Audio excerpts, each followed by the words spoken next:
এই ধান খেয়ে আমরা বেঁচে আছি। শহীদ রাষ্ট্রপতি জিয়ার প্রতি ধানের খালেদা জিয়ার প্রতি ধানের এই দেশের জনগণের কল্যাণের ধানের ইনশাআল্লাহ। এই কারণে আগামী দিনে ধানের শীষে জনগণ পিয়ার নিয়ে আমার কোনো বক্তব্য নেই। এই দেশের শতকরা 60% লোক পিয়ারকে বিশ্বাস করে এবং পিয়ারের প্রতি তাদের আস্থা নেই। তাদের পিয়ার এই দেশের জনগণের প্রতি। আসলে আমার বিগত দিনে যে উন্নয়ন, সেই উন্নয়নে এদেশের জনগণের কাছে আমি আমার বার্তা দিয়েছি।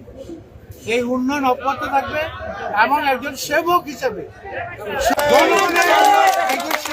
আমি জনগণের সেবা করতে চাই। আল্লাহ তাআলা আমাকে